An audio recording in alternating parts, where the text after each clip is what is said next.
तसंच आहे ना, सेम टू सेम आहे कांडी।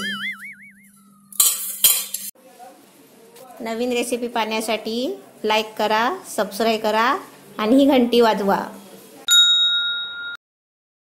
नमस्ते, मी पौष्टिक मोदक समोसे बनवते आहे। त्याचं साहित्य दाखवते। गव्हाचं पीठ आहे, 2 वाटे घेतलाय। ह्याच्यासाठी पाणी घेतलंय पीठ मळण्यासाठी। हे तेल घेतलंय 2 चमचा। 150 ग्राम पनीर आहे। पिठी साखर आहे 1 वाटी। हे नाचणीचं पीठ आहे 3 चमचा घेतले। हे खोबरं आहे, ओलं खोबरं असं सुकवलेलं आहे 1 वाटी घेतलाय। हे सफेद तीळ आहेत 2 चमचा। हे घी आहे, देशी घी आहे 2 चमचे आहे। हे विलायची जायफळ पावडर आहे 1 चमचा। ही मनुका आहे। ही मनुका आहे ना मी सुकवलेत घरी आणि याची रेसिपी तुम्हाला आहे ना दाखवायची आहे। मी आता तुम्हाला वापरून दाखवते।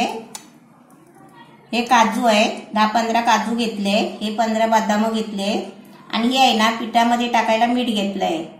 आता मी पहिलं काय करते, पिठाचा गोळा करून ठेवते आणि त्याच्यानंतर आहे ना सारण तयार करते।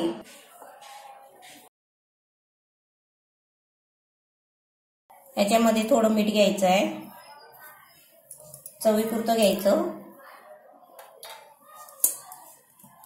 आणि याच्यामध्ये आहे ना हे तेल टाकायचं आहे।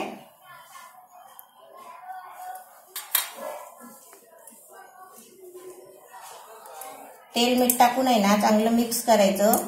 आता याच्यामध्ये थोडं थोडं पाणी टाकून आहे ना आपण चपातीचा पिठाचा गोळा करतो ना तसं करायचं आहे। असं मस्त चपातीच्या गोळ्यासारखा असा गोळा बनवायचा आणि आता याला आहे ना झाकून ठेवायचं आपल्याला सारण बनवेपर्यंत। आता काजू बारीक तुकडे करून घ्यायचे आणि बदामाचे तुकडे करून घ्यायचे। आता मी पहिले काजू बारीक करून घेते तुकडे करून। ही मनुका मोठी होती त्याचे मी 2 तुकडे करून घेतले आहे कारण मी बनवलेली आहे घरामध्ये। हे काजूचे तुकडे करून घेतले आहे। हे बदामाचे पण तुकडे करून घेतले आहे। आता आहे ना मी तुम्हाला पनीर किसून दाखवते। पनीर किसताना पहिलं किसणीला आहे ना तेल लावायचं कारण पनीर आहे ना मग चिपकत नाही त्याला। सर्व साहित्य आहे ना आपल्याला गरम करून घ्यायचं आहे गॅसवरती आणि त्याच्यानंतर आपल्याला वेलची जायफळ पावडर आणि पिठी साखर मिक्स करायची आहे। ते तुम्हाला आधी पहिलं हे मी सर्व गरम करून दाखवते।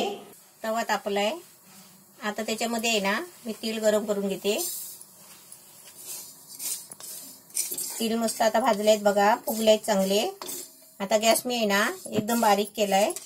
आता हे पहिले तीळ काढून घेते। आता त्याच्यामध्ये बदाम टाकले आणि काजू पण। थोडासा घी टाकायचा आणि घी मध्ये आहे ना ते चांगलं भाजून घ्यायचं।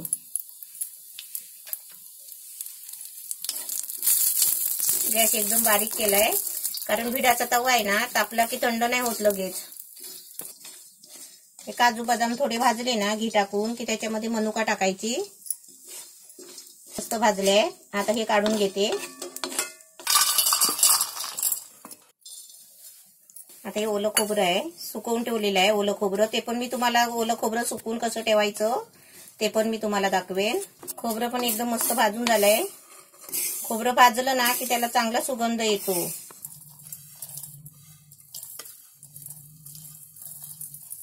आता त्याच्यामध्ये आहे ना हे नाचणीचं पीठ भाजून घेते आहे आणि त्याच्यामध्ये थोडं 1 चमचा घी टाकते। पीठ भाजताना आहे ना थोडा गॅस मी फास्ट केलाय कारण पीठ आहे ना चांगलं भाजायला लागतो। आता मी गॅस बारीक करते आणि चांगलं ढवळून घेते। एकदम मस्त म्हणजे कलर पण चांगला येतो आणि कसं पीठ बघा असं चांगलं सुकं सुकं होतं घी टाकलेलं। ते आता मस्त भाजून झालंय।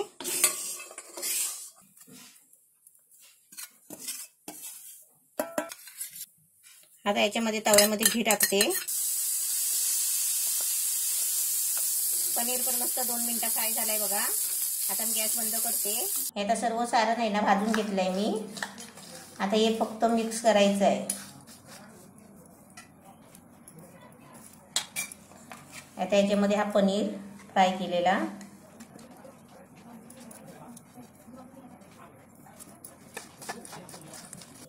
एकदम मस्त सारण एकदम छान झालाय। आता याच्यामध्ये पिठी साखर टाकते। आता पिठी साखर आहे ना आणि वेलची पावडर आपण कसं माहिती चमच्याने मिक्स करायचं, कारण ते पनीर मिक्स करायचं असलं ना की ते हाताने मळायला लागतं, म्हणजे हाताने आहे ना ते सारखं करायला लागतो. वेलची जायफळ पावडर आहे ना आपण शेवटला टाकायची, कारण त्याचा जो सुगंध असतो ना तो निघून जातो आपण लगेच टाकला तर.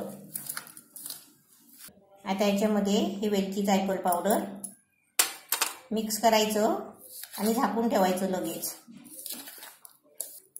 एकदम आपलं सारण आहे ना एकदमच मस्त छानच झालंय. आता हे झाकून ठेवते आणि आपण जे पीठ मळून ठेवलंय ना त्याचे आता आपल्याला पोळ्या लाटायचे. हे आता आपण सारण बनवेपर्यंत पीठ भिजवून ठेवलेला होता ना ते मस्त आता छान झालंय, भिजलाय मस्त. आता याचे आपल्याला गोळे करायचे. आपण असे छोटे छोटे गोळे करायचे. हे तीळ घेतले आहे भाजलेले, भाजून घेतले ते आता मी आहे ना त्या गोळीला लावले आणि तीळ लावून आहे ना मी आता पोळी लाटणार आहे.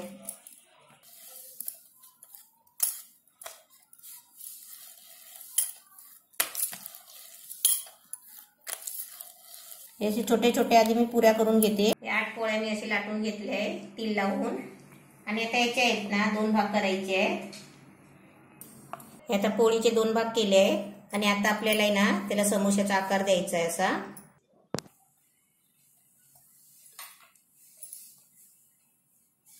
हे अर्धा भाग उचलला ना की जाग्यावरच आहे ना असं त्याला एकावर एक चिपकवायचा आणि खालची बाजू आहे ना ही अशी मिटवायची आणि हे आतमध्ये बोट घेऊन असं दाबत जायचं,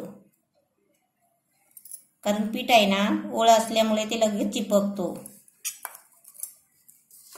आणि त्याच्यामध्ये असं सारण भरायचं जेवढं राहील तेवढं, म्हणजे आपण जसे आपल्या पोळीवर आहे आपण याच्यापेक्षा छोटे पण बनवू शकता मोठे पण बनवू शकता. असं सारण भरलं ना की आपण काय करायचं, असं एक भाग आहे ना याच्यावर असा मोडून घ्यायचा आणि दुसरा भाग ह्याच्यावरती असा फिरवायचा.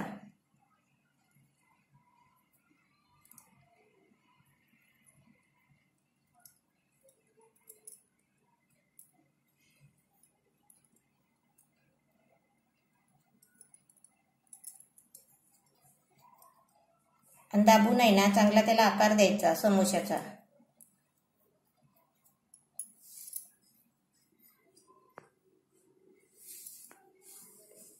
आता असे सर्व आहे ना मी करून घेते आणि तुम्हाला दाखवते. समोसे एकदम मस्त भरून झालेले आहे. आता हे आहे ना वाफवायला ठेवते. आता याच्यामध्ये पहिलं पाणी ओतते. आता भांड्याला आहे ना तेल लावून घेते थोडं, म्हणजे चिपकणार नाही. आणि आपण त्याच्यामध्ये आहे ना पान टाकलं तरी चालेल, पण मी आहे ना पान घ्यायला विसरली आणायला. या भांड्याला तेल लावून घेतलंय. आता त्याच्यामध्ये आहे ना हे असे समोसे ठेवते. आता त्याच्यावरती आहे ना हे भांडं ठेवायचं. आता याच्यावरती आहे ना हे झाकण ठेवायचं. हे झाकण काचीचं आहे आणि हे भांडं आहे ना मला गिफ्ट दिलेलं आहे. हे आता मी गॅसवर ठेवते आणि किती मिनिटांनी शिजतात ते मी तुम्हाला दाखवते. 25 मिनिटं झाली शिजायला ठेवलेलं. एकदम छान शिजले. आता पाण्याचा असा हात घ्यायचा थोडा ओला आणि एक एक करून काढायचे. गरम आहे. समोसे एकदम मस्त छान झाले आणि मोदक समोसे आहेत. त्याचं नाव ठेवलंय मोदक समोसे. आपण असे गणपतीला पण करू शकता, संकष्टीला वगैरे.